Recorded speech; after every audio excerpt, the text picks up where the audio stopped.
Right a short note on business system. 6 question से बाकी था। तो वहीं से स्टार्ट करें। पेज नंबर है 10। एसपीबी सब्जेक्ट का नाम। देखो, बिजनेस को सिस्टम क्यों बोलते हैं? क्योंकि बिजनेस सोसाइटी में चलता है, एक इकोनॉमिक एनवायरनमेंट में, एक पॉलिटिकल और कल्चरल एनवायरनमेंट के साथ में। इवन कोई कंट्री हो या तो दुनिया हो, दोनों के साथ में इसको कनेक्ट किया जा सकता है। तो कोई भी स्ट्रक्चर बिजनेस सिस्टम का एक सब सिस्टम के साथ में आता है। और वो सब सिस्टम किसकी है? इंडस्ट्री या तो कॉमर्स की, यानी किसी इंडस्ट्री या तो कॉमर्स का वो हिस्सा है। दीज सब systems are made up of various forms of enterprises which are engage in the production and supply of goods and services, जिनका काम क्या है? कुछ प्रोड्यूस करे और कुछ सेल करे। ईच फर्म और enterprise is itself a system comprising subsystems like, उसमें प्रोडक्शन, जैसे कोई भी बिजनेस है उसमें प्रोडक्शन होगा, मार्केटिंग यानी बेचने का काम, फाइनेंसिंग यानी पैसे लाना, और पर्सनल यानी staff. End of course each of these functions, यानी ये सब जितने भी है, ये अपनी खुद की सब सिस्टम के साथ में चलते हैं। जैसे कि अगर प्रोडक्शन की बात करूँ तो प्रोडक्शन में परचेज होगा, स्टोरेज होगा, ये सब। The behavior of the system, business system as a whole depends on the functioning of an interrelationship among these subsystems। तो ये किस पे डिपेंड करेगा? कैसे काम किया जाता है और ये सब सिस्टम एक दूसरे के साथ कैसे कनेक्टेड है। इंटर रिलेशनशिप यानी कनेक्शन होना एक दूसरे के साथ। जैसे कि मार्केटिंग है, वो प्रोडक्शन के साथ जुड़ा हुआ है, प्रोड्यूस करेंगे तो बेचेंगे ना। और इसी तरह से फाइनेंसिंग है, वो भी प्रोडक्शन के साथ में जुड़ा हुआ है। पैसे ही नहीं होंगे तो प्रोडक्शन कहाँ से अपने कर पाएंगे? तो हाइवर ये सारी सब सिस्टम डायरेक्ट पार्ट है बिजनेस सब सिस्टम का। And this constitute the structure of business, इससे पूरा बिजनेस तुम्हारा बनता है। स्ट्रक्चर बिजनेस का एक सब सिस्टम सोसाइटी का है उसके साथ में, और जो उसके सराउंडिंग एनवायरनमेंट है, यानी बिजनेस जिसके अंदर आगे बढ़ता है उसके साथ कनेक्टेड है। अब यहाँ देखो, environment of business system consist of natural resource, government and law. देखो, पहले नेचुरल रिसोर्स यानी तुम्हारे कंट्री में कितनी नेचुरली अवेलेबल रिसोर्सेज है वो देखेंगे। उसके बाद में गवर्नमेंट कैसी है, लॉ एंड ऑर्डर की सिचुएशन कैसी है, कानून व्यवस्था जिसको बोलते हैं, मॉनेटरी सिस्टम, पैसा किस तरह से लोग यूज़ करते हैं। जैसे बैंकिंग हैबिट लोगों के अंदर ज़्यादा हो तो मॉनेटरी सिस्टम बैंक से रिलेटेड मानी जाएगी। इसी तरह से कंज्यूमर्स कैसे, और वर्कर्स, जो वर्कर्स है वो वर्कर्स ट्रेंड है, स्किल्ड है कि नहीं, वो देखेंगे। In short the whole social, economic and political setup in which the business system has to operate. यानी आप देखो, सोसाइटी भी है, इकोनॉमिक यानी पैसा कहाँ से आएगा, प्रॉफिट कमाना सब, पॉलिटिकल सेटअप यानी कौन सी पॉलिटिकल पार्टी चल रही है, कौन सी पॉलिटिकल पार्टी क्या पॉलिसी लेके आती है, वो सब ध्यान में रखा जाएगा। In undertaking a study of the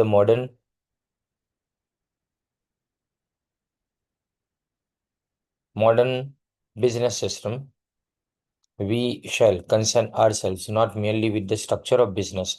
हम सिर्फ बिजनेस के स्ट्रक्चर के बारे में बात नहीं करेंगे, लेकिन साथ में एनवायरमेंटल फैक्टर्स, क्योंकि वो सीधा डायरेक्ट बेरिंग, बेरिंग यानी असर करना, इफेक्टिंग, अफेक्टिंग बोल सकते हैं, on the smooth and efficient functioning of business. यानी बिजनेस सिर्फ कैसा है वो नहीं, उसके आजू बाजू क्या चल रहा है उसके ऊपर भी वो डिपेंड करेगा। The feedback, in simple terms, feedback का मतलब समथिंग गिवन इन रिटर्न और समथिंग रिसीव, कुछ मिला उसके सामने रिटर्न में क्या देते हैं, वो तुम्हारा फीडबैक हुआ।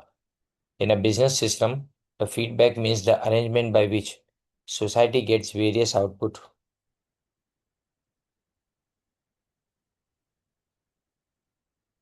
सोसाइटी को अलग अलग आउटपुट मिलेगा, बराबर, बिजनेस से। याद रखो, बिजनेस को इनपुट कौन प्रोवाइड करेगा? सोसाइटी। वर्कर्स काम करने के लिए आएंगे, वर्कर्स काम करने के लिए आएंगे, बैंक से पैसे मिलेंगे, सप्लायर से रॉ मटेरियल मिलेगा, बराबर। ये सब जो मिलता है ना, वो मिलने के बाद बिजनेस उससे आउटपुट प्रोड्यूस करेगा। अब ये जो आउटपुट है वो जाएगा किसके पास? सोसाइटी के पास वापस जाएगा। For example, to perform any kind of business activity business enterprise को किसकी जरूरत पड़ेगी? फाइनेंसर से फाइनेंस की जरूरत पड़ेगी, मटेरियल की जरूरत पड़ेगी और मशीन्स की जरूरत पड़ेगी सप्लायर से। और एफर्ट्स ऑफ वर्कर यानी उन लोगों के साथ में मिलके, यानी वर्कर्स के साथ में मिलके बिजनेस एंटरप्राइज कस्टमर को गुड्स पहुंचाएगा। अब ये ध्यान रखना है कि business system gives more output and satisfaction. Society business से सेटिस्फाइड है, सोसाइटी को लगता है कि बिजनेस अच्छा काम कर रहा है, यानी सोसाइटी के फाइनेंसर्स को रिटर्न अच्छा मिलता है, मतलब इंटरेस्ट अच्छा मिलता है, सप्लायर्स को अच्छी कीमत मिलती हो और वर्कर्स को बराबर से वेजेस मिलते हो, सरकार को बराबर टैक्स मिलते हो, तो सोसाइटी क्या करेगी? और ज़्यादा बिजनेस को बढ़ावा देने की ट्राई करेगी, यानी ज़्यादा इनपुट प्रोवाइड करेगी बिजनेस को फ्यूचर में। इसको हम क्या बोलते हैं? ये वन काइंड ऑफ फीडबैक, जिसको पॉजिटिव फीडबैक बोलेंगे। This is known as process of increasing support. इससे क्या होता है? बिजनेस में सपोर्ट इंक्रीज होता है, सोसाइटी बिजनेस को ज़्यादा सपोर्ट देना चालू करेगी। लेकिन अगर कोई बिजनेस ऐसा जो नीड और एक्सपेक्टेशन के ऊपर खरा नहीं उतरता, यानी कंज्यूमर ने जो सोचा, सोसाइटी ने जो सोचा वैसा बिजनेस अगर नहीं कर पाया, तो सोसाइटी उसको सफिशिएंट इनपुट प्रोवाइड नहीं करेगी। इसको क्या बोलेंगे? Reducing the support of business unit, यानी यहाँ पे बिजनेस यूनिट को मिलने वाला सपोर्ट कम हो जाएगा। ये दूसरी तरह का फीडबैक हुआ, राइट। अब ये तुम्हारा बिजनेस सिस्टम का क्वेश्चन 6 कंप्लीट हुआ। अब इसके बाद अपने जो स्टार्ट कर रहे हैं वो मोस्ट इंपोर्टेंट क्वेश्चन है इस यूनिट के अंदर, मिड सेम में भी और एंड सेम में भी। इंडस्ट्रियल रिवॉल्यूशन, औद्योगिक क्रांति। What are the major changes और डेवलपमेंट जो इंडस्ट्रियल रिवॉल्यूशन के कारण हुए? इंडस्ट्रियल रिवॉल्यूशन कब हुआ और कहाँ हुआ? तो पहले तो ब्रिटिश इंडस्ट्री में हुआ, यानी इंग्लैंड के अंदर ये शुरू हुआ second half of the 18th century, यानी 1750 से शुरू हुआ और first half of 19th century यानी 1850 तक चला। 1750 से 1850। दैट वर्ड रिवॉल्यूशन का मतलब होता है फंडामेंटल चेंज, यानी बेसिक सब चीज़ें चेंज हो जाए। सारी चीज़ों के अंदर जो चेंज आता है वो कैसा होना चाहिए? एकदम फंडामेंटल चेंज होना चाहिए। तो इसमें दो फंडामेंटल चेंज आए। पहला तो इंडस्ट्रियल मेथड चेंज हो गई, यानी पहले हैंड वर्क यानी हाथ से काम किया जा रहा था, वर्कर जो भी काम करते थे हाथ से काम करते थे। अब पावर ड्रिवन मशीन से काम शुरू हुआ, यानी अब जो काम शुरू होता है वो मशीन से शुरू करना चालू किया लोगों ने। और इंडस्ट्रियल ऑर्गेनाइजेशन, पहले घरों में काम होता था, वर्क एट होम, लेकिन अब काम कहाँ शुरू हुआ? फैक्ट्री, यानी अलग जगह पे काम करना लोगों ने शुरू किया। तो दो चेंज में पहला मेथड चेंज हुई और ऑर्गेनाइजेशन चेंज हुआ। मेथड में यानी जो काम पहले वर्कर खुद करते थे अब मशीन से करने लगे, और ऑर्गेनाइजेशन में जो घर से काम होते थे अब फैक्ट्री में काम चलने लगे। नॉर्मली द टर्म रिवॉल्यूशन का मतलब सडन चेंज, लेकिन इंडस्ट्रियल रिवॉल्यूशन सडनली चेंज नहीं हुआ। सडन यानी आकस्मिक, तात्कालिक चेंज आना। लेकिन इंडस्ट्रियल रिवॉल्यूशन, औद्योगिक क्रांति, ऐसा नहीं हुआ। इसमें अलग अलग इन्वेंशंस हुए। इन्वेंशन यानी नई नई शोध हुई।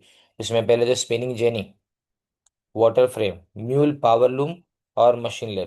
पावर लूम तक जो तीन चार चीजें हैं ना वो कॉटन इंडस्ट्री में चेंज हुई। और मशीन लेद यानी उसके बाद में मशीन्स बनना शुरू हुए बड़े बड़े।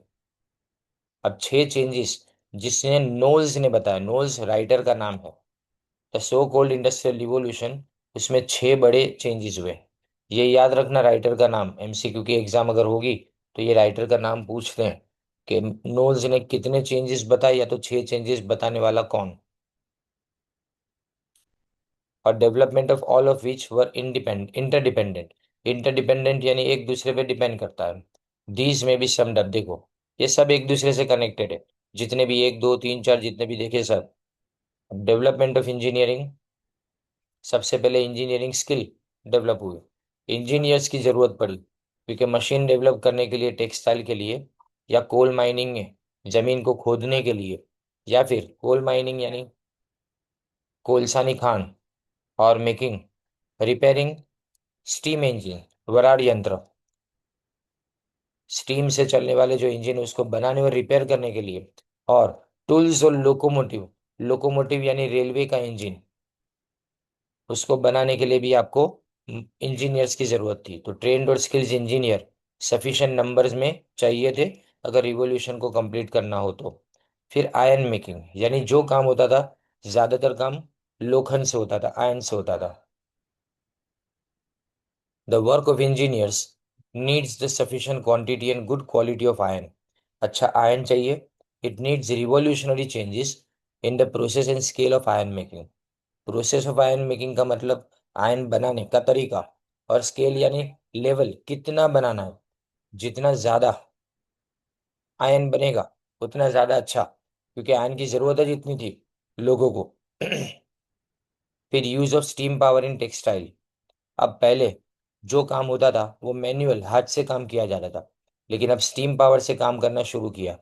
वरार यंत्र, यानी ये ऑपरेट करने के लिए मशीन को जरूरी था। Initially the steam power was use in textile industry.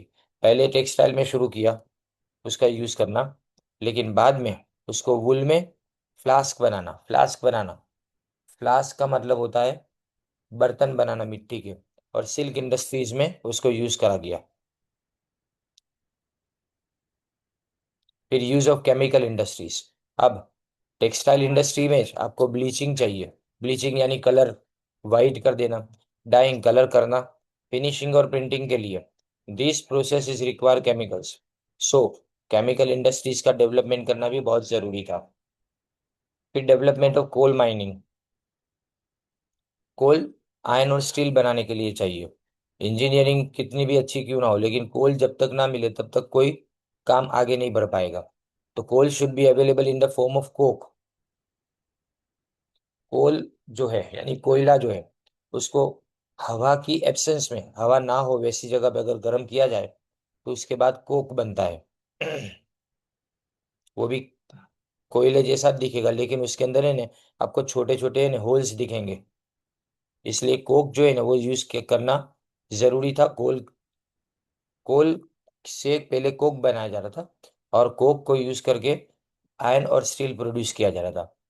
फिर रिवॉल्यूशन ट्रांसपोर्ट में, ये मोस्ट इंपॉर्टेंट पार्ट है इंडस्ट्रियल रिवॉल्यूशन का। लास्ट होने के बावजूद भी ओल्ड जो ट्रांसपोर्टेशन था, जैसे कि घोड़े से गाड़ी चलाते थे, वो आउटडेटेड यानी पुराना हो गया, because they were not capable to transfer the food to the larger population at the new centres of coal and iron industries. हो क्या रहा था कि आयरन और स्टील जहां बनता था, या कोयला जहां से निकलता था, वो जगह बहुत दूर होती थी। तो वहां तक पहले तो खाना पहुंचाना था, जो वर्कर्स काम करते थे उन तक खाना पहुंचाना था। तो खाना पहुंचाने के लिए और रॉ मटेरियल को इंडस्ट्रीज तक पहुंचाने के लिए ट्रांसपोर्टेशन की जरूरत हुई। और ये ट्रांसपोर्टेशन प्रोवाइड किया सबसे पहले किसने? तो रेलवे ने। तो ये तुम्हारे 6 चेंजेस हुए। लेकिन चेंजेस के बाद जो क्वेश्चन आता है वो तुम्हारा, discuss the economic, social and political results और इफेक्ट।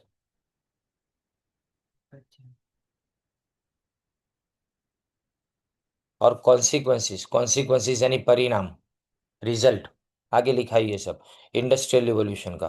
तो इसको अपने 3 हिस्सों में डिवाइड कर सकते हैं, इकोनॉमिक, सोशल और पॉलिटिकल कॉन्सिक्वेंसेस। तो सबसे पहले इकोनॉमिक, खाली अकेला पूछ, ये 10-12 मार्क का क्वेश्चन पूछ सकते हैं। पहले मास प्रोडक्शन। मास प्रोडक्शन यानी વધારે પ્રમાણમાં પ્રોડક્શન, વિપુલ ઉત્પાદન। मास प्रोडक्शन का मतलब लार्ज स्केल प्रोडक्शन।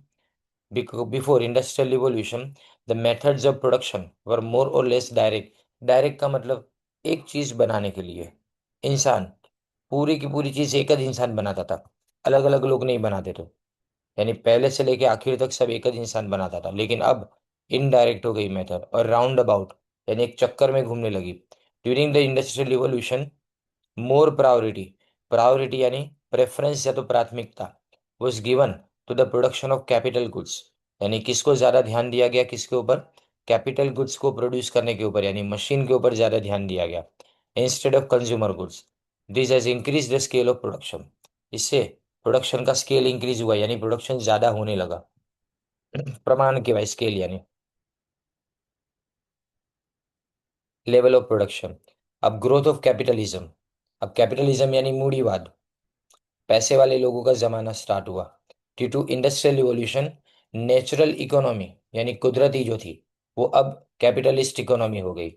पहले नेचुरल इकोनॉमी में लोग अपनी जरूरत का सारा सामान खुद बना लेते थे, इसलिए उसको सेल्फ सफिशिएंट बोलते, आत्मनिर्भर। प्रॉफिट मोटिव बिल्कुल भी नहीं था, वो एब्सेंट था। यानी प्रॉफिट के लिए लोग काम नहीं करते थे। मोटिव का मतलब मकसद होता है। And personal skill was given more importance than capital. इंसान के पास क्या खूबी है, उसको उस पर ध्यान दिया जाता था, पैसे पे ध्यान नहीं दिया जाता था। लेकिन इंडस्ट्रियल रिवॉल्यूशन के बाद में ये सिंपल सिस्टम जो थी पहले के ज़माने की, वो रिप्लेस हो गई, यानी वो ख़त्म हो गई। और उसकी जगह पे ज़्यादा कॉम्प्लिकेटेड, जटिल, कॉम्प्लेक्स और मोर जाइजेंटिक, जाइजेंटिक का मतलब लिखा है यूज, यानी बहुत ज़्यादा बड़े मशीन्स की ज़रूरत पड़ने लगी। तो इसलिए कैपिटलिस्ट इकोनॉमी यहाँ पे सामने आई। मूढ़ीवादी अर्थव्यवस्था। The capitalist economy represent following features. जो भी गुड्स प्रोड्यूस होते थे, वो सिर्फ बेचने के लिए प्रोड्यूस किए जाते थे।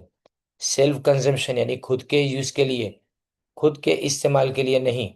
जो भी आता था वो सब क्या, सेल के लिए आता था। टू ऑब्टेन द मनी, इससे हम क्या करते थे, पैसे कमाते थे और दूसरी रिक्वायरमेंट हम इसमें पूरी करते थे। मनी बिकेम सुप्रीम, इसमें पैसा जो है वो सबसे टॉप पे रहा। Everything is done and measure in terms of money, और जो कुछ भी किया वो सब अपने पैसे से ली, पैसे के लिए करना लोगों ने शुरू किया। Money was both medium of exchange and measure, ये समझना है। मीडियम ऑफ एक्सचेंज यानी किसी भी चीज की लेन देन पैसे से होती थी। और मेजर ऑफ वैल्यू, यानी किसी चीज की भी कीमत अगर लगाई जाती थी, तो कीमत लगाने के लिए मनी का यूज किया जा रहा था। People were specialising in their skill in narrow sense. Narrow sense यानी संकुचित। इसका मतलब मुझे सिर्फ एक ही काम आता है। मैं 10 काम जानता था पहले, लेकिन आज अब मैं एक ही काम कर रहा हूँ, क्योंकि मुझे जो काम आता है उसके अंदर मुझे स्पेशलिस्ट बनना है। They did not produce the whole product. पूरी की पूरी चीजें वो खुद नहीं बनाते थे, वो अपने स्किल पे फोकस करते थे। उनको जो आता था सिर्फ उसी चीज पे वो फोकस करते थे, और वो अपने हिस्से की चीजें खाली बनाते थे। बाकी आधा अधूरा काम छोड़ के दूसरे को दे दिया जाता था। Ownership of capital goods concentrated. Concentrated मतलब सेंट्रलाइज्ड, या तो केंद्रित, किसी कम लोगों के हाथ में पावर आ जाना। और ये किसके पास थे, फ्यू हैंड्स यानी कुछ हाथों में, तो वो रिच लोगों के पास में। यूएसएसआर, उसमें कैपिटल गुड्स, यूएसएसआर यानी आज का रशिया, आज का जो रशिया है उसको पहले यूएसएसआर बोलते थे, United Soviet sovereign of Russia. Ownership of capital goods सिर्फ सरकार के पास है, इसके अंदर यूएसएसआर जैसी कंट्री में। रशिया में सब कुछ सरकार का, चाइना में भी same. This system is known as state socialism when private individuals own capital goods. यानी जब आम आदमी के पास में सारे कैपिटल गुड्स यानी उत्पादन साधन सब उसके पास हो, तो उसको क्या बोलेंगे, कैपिटलिज्म यानी मूढ़ीवाद। अब स्पेशलाइजेशन होने लगा। स्पेशलाइजेशन का मतलब क्या, किसी चीज के अंदर एक्सपर्ट बनना। ड्यू टू मास प्रोडक्शन और efficient means of transportation. Means जब भी आए ना, तो उसका मतलब होता है साधन, टूल। तो ट्रांसपोर्टेशन फास्ट हुआ, तो स्पेशलाइजेशन आसानी से हो पाया। People started to choose their profession at work, यानी जो काम आता था वही अपने सिलेक्ट करते थे। इसको फंक्शनल स्पेशलाइजेशन बोलते हैं, कार्य आधारित। फिर उसके बाद में एरियाज ऑफ वर्क, यानी एरिया यानी कौन सी जगह पे क्या बनेगा, जिसमें जोग्राफिकल स्पेशलाइजेशन, कुछ जगह पे कुछ चीज उगती हो तो उसी से प्रोडक्शन होता था। For example, the production of cotton textile was done in one area, iron and steel another area के अंदर होता था, और अदर मशीनरी और हार्डवेयर है वो कुछ अलग एरिया में प्रोड्यूस होता है। आज भी ऐसा ही है। वो जमाने से ये स्टार्ट हुआ कि एक चीज एक जगह पे बनती है, वहां से लानी पड़ती है हमको अगर उसको यूज करना है तो। फिर improvement in standard of living. Before industrial revolution some factory goods were very expensive. पहले फैक्ट्री के गुड्स बहुत महंगे होते थे, और इसको क्या मानते थे लोग, लग्जरी मानते थे। यानी ऐसा माना जाता था कि इतनी महंगी चीज आम आदमी नहीं खरीद पाएगा, सिर्फ पैसे वाले ही खरीद पाए। लेकिन इंडस्ट्रियल रिवॉल्यूशन ने ऑर्डिनरी लोगों के लिए यानी आम आदमी के लिए भी ये चीज़ को मुहैया कराया, यानी मतलब उसके हाथ में भी ये सब आने लगा। मैं आपको सीधा एग्जांपल देता हूँ सेफ्टी पिन का। सेफ्टी पिन पहले कौन प्रोड्यूस करता था, जो प्रोड्यूस करते थे वो इतनी महंगी बनती थी कि वो आज भी ऐसा माना जाता है कि वो जमाने के अंदर जो घर के अंदर जो लेडीज है उनको पैसा देते थे कमाने वाले मर्द, तो इसको पिन मनी बोला जाता था। आज भी वो पिन मनी के नाम से जाना जाता है, यानी घर खर्च के जो पैसे दिए जाते हैं वो। तो सोच सकते हो कि वो पिन भी एक आम आदमी के लिए बहुत ज्यादा महंगा था, लेकिन आज वही चीज एकदम सस्ती है इन टैली। यानी अगर हम इसके क्या बोले, कंक्लूजन निकालो इसका, यानी सार अगर कहिए आपने, निष्कर्ष निकालिए आपने, the industrial revolution killed the small industries, यानी छोटी इंडस्ट्री यहाँ पे खत्म हो गई। But later it has provided, लेकिन उसके बाद में उसने लार्ज स्केल के ऊपर एम्प्लॉयमेंट देना स्टार्ट किया, बहुत ज्यादा लोगों को एम्प्लॉयमेंट देना स्टार्ट किया, और लोगों के पास चीपर यानी सस्ते गुड्स आने लगे। फिर आता है उसके बाद में ट्रेड साइकिल्स। अंदर capitalist economy there are periods of prosperity, prosperity यानी तेजी, इन्फ्लेशन जहाँ पे प्राइसेस हाई होती है, और पीरियड्स ऑफ डिप्रेशन और स्लम्प यानी मंदी बोलते हैं इसको, with large scale unemployment and losses, जिसमें अनएम्प्लॉयमेंट बढ़ेगा, लॉस बढ़ेगा। In the time of prosperity, जब प्रॉस्पेरिटी हो तो एम्प्लॉयमेंट भी ज़्यादा, लोगों की इनकम भी ज़्यादा, आउटपुट यानी प्रोडक्शन भी ज़्यादा। लेकिन डिप्रेशन में ये सब कुछ लोअर लेवल पे आ जाता है। अब सोशल एंड पॉलिटिकल कॉन्सिक्वेंसेस, ये दूसरा पहलू। ये इकोनॉमिक यहाँ तक खत्म हुए पांच। अर्बनाइजेशन, शहरीकरण, अर्बन पॉपुलेशन बहुत ज़्यादा बढ़ने लगी। During industrial revolution there was transfer यानी migration of large number of workers from rural areas to urban areas, यानी गांव से लोग सिटीज में आने लगे। आर लिखा उसकी जगह एरियाज कर दो।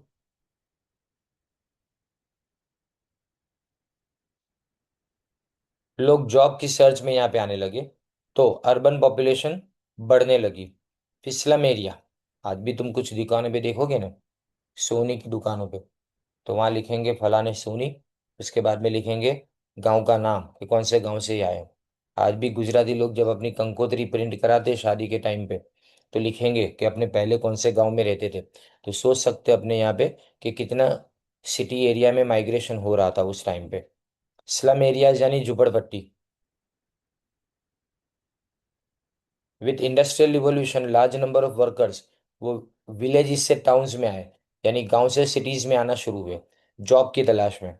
But they could not get proper housing facility, उनको अच्छा घर नहीं मिलता, तो इसलिए इन्होंने क्या करना शुरू किया, स्लम एरियाज में रहना शुरू किया।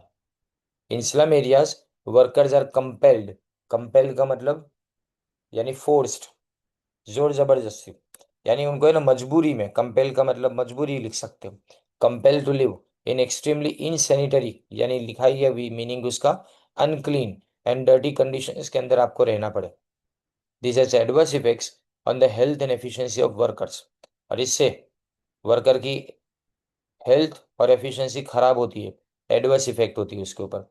फिर क्लास कन्फ्लिक्ट, यानी अमीर गरीब के बीच में, मजदूर और मालिक के बीच में झगड़े होना स्टार्ट होना। कन्फ्लिक्ट यानी विवाद, झगड़ा।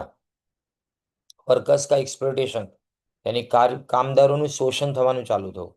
Industrial revolution divided people into two classes, एक है एम्प्लॉयर्स, जिसको अपने क्या बोलेंगे कैपिटलिस्ट, जिनके पास पैसा है वो लोग, और दूसरे workers. There was a lot of exploitation of workers by capitalist. For example, workers को कंपेल किया जा रहा था, यानी उनको मजबूरी में काम करना पड़ता था, फॉर लॉन्ग वर्किंग आवर्स, ज़्यादा देर तक काम करना पड़ता था। The working conditions were not satisfactory, जहाँ काम करवाया जाता था उसकी कंडीशन अच्छी नहीं होती थी।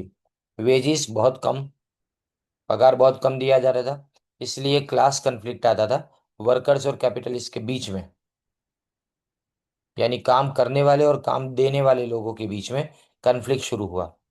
फिर राइज इन एजुकेशन, शिक्षा में વધારો। Due to urbanisation there was expansion of education among people, expansion यानी विस्तरण, फैलाव। Now urban people became more educated and better organise, वो अच्छी तरह से ऑर्गेनाइज हुए, वो ज़्यादा एजुकेटेड हुए। The institution of the daily press also spread the ideas of freedom, इसमें क्या हुआ कि रोज के अखबार निकलने लगे। डेली प्रेस यानी अखबार, रोज जो पेपर आता था उस पेपर के अंदर लोग देखते थे, पढ़ते थे और समझते थे। कि फ्रीडम क्या होता है, लिबर्टी क्या होता है, डेमोक्रेसी क्या होता है, यानी आज़ादी किसको बोलते हैं और लोकशाही किसको बोलते हैं, ये किसको पता चला, मासिस यानी लोगों को पता चलता। फिर आता है growth of trade union. After industrial revolution there was an increase in exploitation of workers by capitalists. Industrial revolution के बाद कैपिटलिस्ट ने वर्कर्स का एक्सप्लॉयटेशन करना शुरू किया, यानी वर्कर्स को परेशान करना शुरू किया। So the workers were compelled to unite and to form their union. उन्होंने अपना यूनियन बनाना चालू किया। यूनियन यानी व्यापारी संगठन। ये लोग क्या करते थे, यूनाइट, एक हो गए, यूनाइट यानी एक हो जाना। To protect and promote their interest, उनके फायदे के लिए उन्होंने क्या किया, अपना यूनियन बनाना शुरू किया। तो इससे ट्रेड यूनियंस बढ़ने लगे। Now there was increase in strength of workers, workers की ताकत बढ़ी।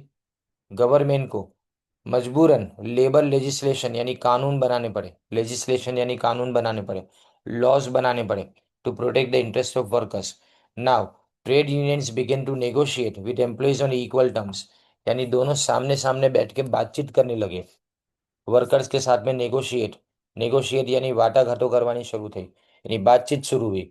Now worker got a chance to participate in political activities, उनको पॉलिटिक्स में एंटर होना शुरू किया उन लोगों ने।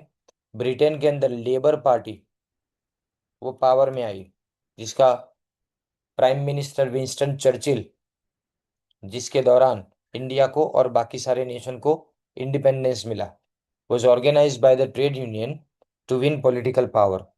पॉलिटिकल पावर को जीतने के लिए लेबर पार्टी आई और उन्होंने उसके बाद में वर्कर्स के लिए काम करना शुरू किया। To some extent the present democracy, यानी आज जो वोटिंग राइट है मिलता है अपने को, किसका हक मिलता है, वोट करने का जो हक दिया जाता है, वो याद रखो एजुकेशन के कारण है हुआ।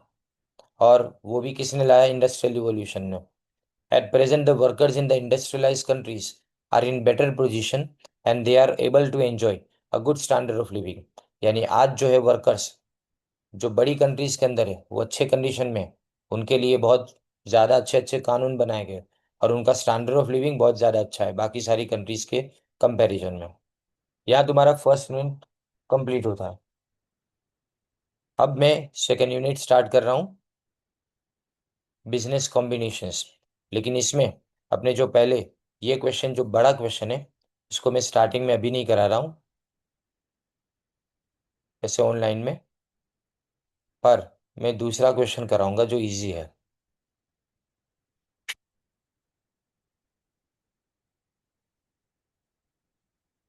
हम्म।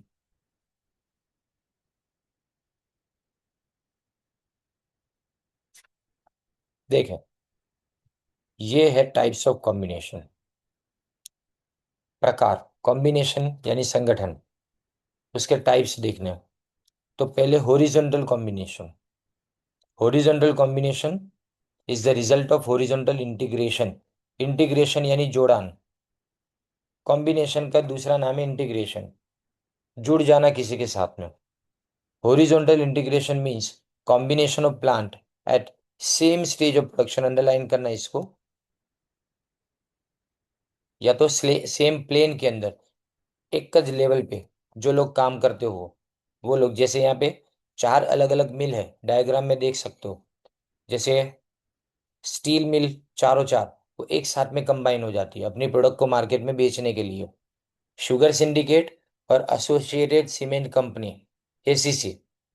अब ये जो एसीसी है ना, एक जमाने में सीमेंट बनाने की कंपनी थी। आज ये एसीसी सीमेंट, तुम उसको एलएनटी के नाम से जानते हो, उसको परचेस कर लिया था बाद में। आर द एग्जाम्पल्स ऑफ, जिसको अल्ट्राटेक बोलते हैं, एलएनटी सीमेंट बाद में अल्ट्राटेक हुई। ये हॉरिजॉन्टल कॉम्बिनेशन का एग्जाम्पल है। अदर एग्जाम्पल इज आरआईएल, यानी रिलायंस इंडस्ट्रियल इंडस्ट्रीज लिमिटेड ने इंडियन ऑयल कॉरपोरेशन लिमिटेड को खरीद लिया। अब ये दोनों ऑयल इंडस्ट्री में काम करते हैं। आईओसीएल जो है ना वो आरआईएल के लिए काम करती है। किस तरह से, कि आरआईएल रिफाइनरी है, वो रिफाइनरी में जो कुछ भी रिफाइन होता है यानी पेट्रोलियम प्रोडक्ट जो निकलती है वो सब आईओसीएल अपने पेट्रोल पंप पे और रिलायंस अपने पेट्रोल पंप पे अलग अलग तरीके से बेचते हैं, प्राइस सेम। लेकिन हॉरिजॉन्टल कॉम्बिनेशन के कुछ पर्पस यानी मकसद है। तो मकसद पहले क्या, तो कट थ्रोट कंपटीशन को कम करना, इंटेंसिटी यानी तीव्रता, और कट थ्रोट कंपटीशन यानी गड़ा काप स्पर्धा, to take the advantage of large scale production. दो अगर बिजनेस मिल जाएंगे तो प्रोडक्शन बड़े पैमाने पे हो पाएगा। To restrict the output, output को रिस्ट्रिक्ट यानी रोकना जानबूझ के, जिससे मार्केट में स्केर्सिटी क्रिएट हो और उसके बाद में उसका फायदा लिया जाए। कॉमन प्राइस फिक्स करेंगे, दोनों की प्राइस सेम रहेगी। फिर मोनोपोली क्रिएट करते हैं ये लोग, to create monopoly and concentration of economic power in few hands. Concentration of economic power दूसरी बार आया, इसका मतलब कि कुछ लोगों के हाथ में पावर आ जाएगा, सारी आर्थिक सत्ता कुछ लोगों के हाथ में। It is if it aimed to secure last three purpose, यानी तीसरा चौथा और पांचवा यही मकसद इनका रहे, तो horizontal combination anti social combination यानी समाज विरोधी बन जाएंगे।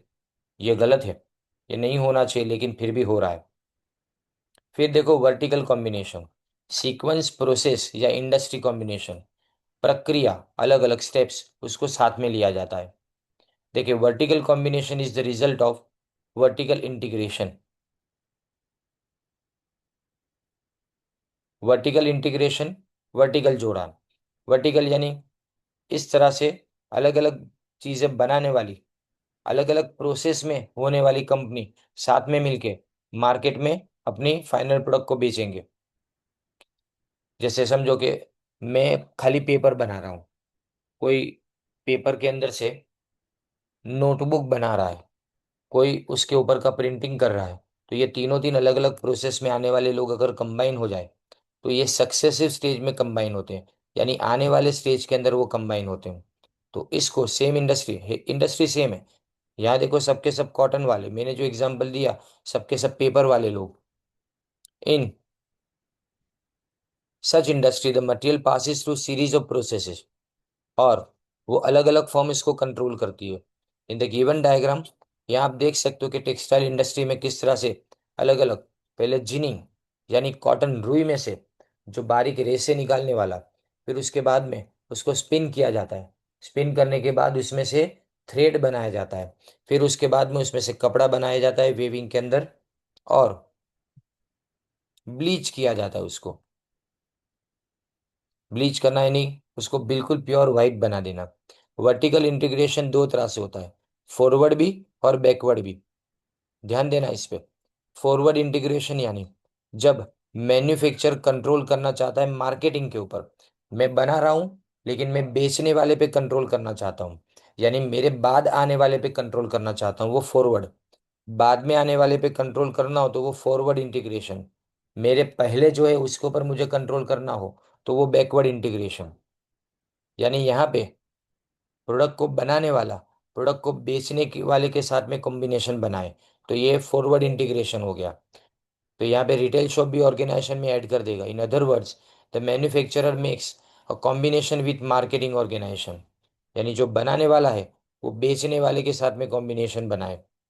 लेकिन बैकवर्ड में उल्टा, जब मार्केटिंग यानी बेचने वाला ये चाहता है कि मैं बनाने वाले के साथ में उसके ऊपर मैं कंट्रोल रखूं, तो ये बैकवर्ड इंटीग्रेशन। जैसे यहाँ लिखा ही है कि मार्केटिंग फर्म मैन्युफैक्चरर के साथ में कॉम्बिनेशन बनाए। अब इसके पर्पस क्या है देखें। वेस्टफुल यानी बेकार, जहाँ पे वेस्ट होता हो यानी व्यय था कोई वस्तु नो, और अननेसेसरी एक्सपेंस नहीं होना चाहिए प्रोसेस में से, वो निकाल दो।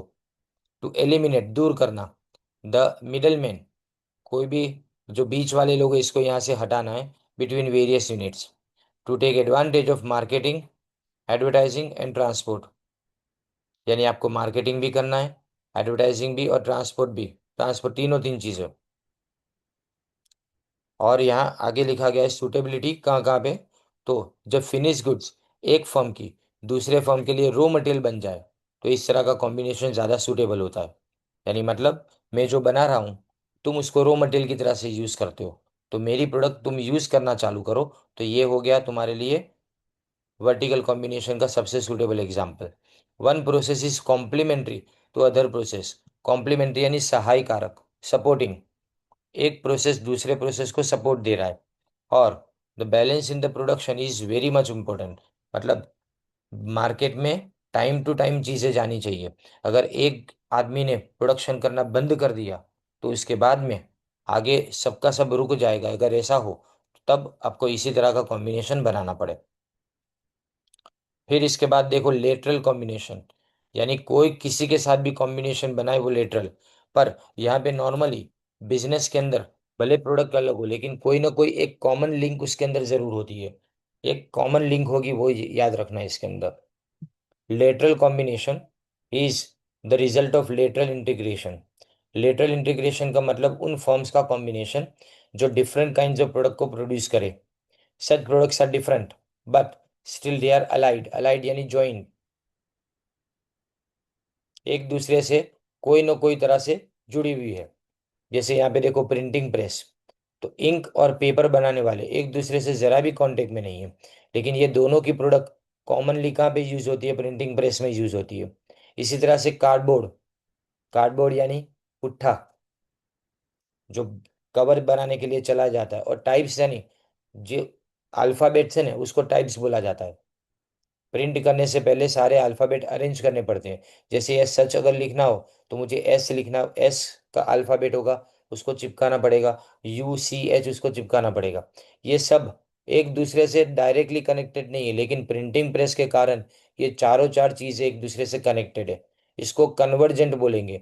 मतलब इन सब का जो फिनिश प्रोडक्ट का मिलना कहाँ पे तय है? प्रिंटिंग प्रेस के अंदर तय है।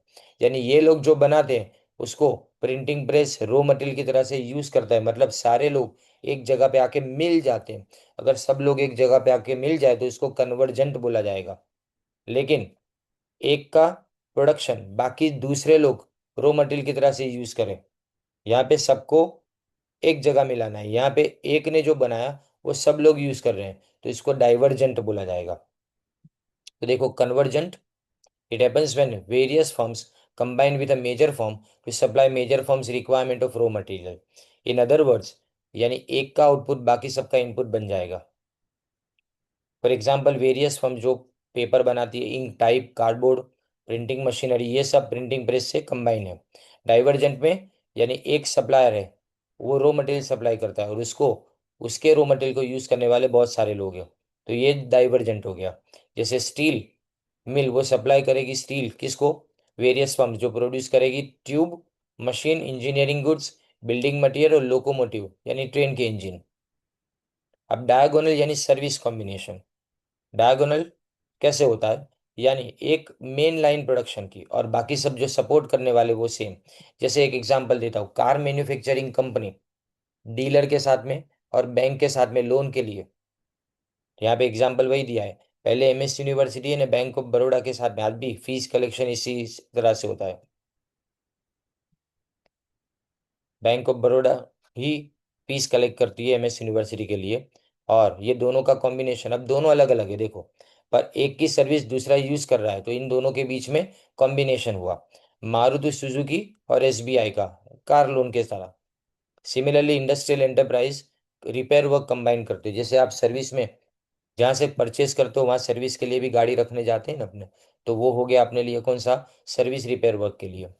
फिर सर्कुलर कॉम्बिनेशन यानी मिक्स्ड, अलग अलग बिजनेस एक बिजनेस के साथ में जुड़ा हो। जैसे टाटा इंडस्ट्रीज, टाटा ग्रुप के अंदर टाटा मोटर्स भी है, टाटा स्टील भी है, टीसीएस यानी आईटी इंडस्ट्रीज भी है। ऐसे जो बड़े बिजनेस वाले हैं, वो कोई ना कोई जगह कनेक्टेड है, यानी मालिक एक लेकिन बिजनेस करने का तरीका सबका अलग अलग होता है। यहाँ पे मेन पर्पस क्या होता है? एडवांटेज ऑफ एडमिनिस्ट्रेटिव इंटीग्रेशन, यानी एडमिनिस्ट्रेशन एक जगह से होगा, कॉमन मैनेजमेंट आपको मिलेगा। टाटाज है, बिरलाज है, मार्टिन बर्न एंड कंपनी, ये सारी कंपनी इस तरह की कॉम्बिनेशन इंडिया में बना चुकी है। तो यहाँ तक आज के लिए अपने कंप्लीट करते हैं। बराबर इसका रिकॉर्डिंग में भी आपको ग्रुप के अंदर शेयर कर रहा हूँ।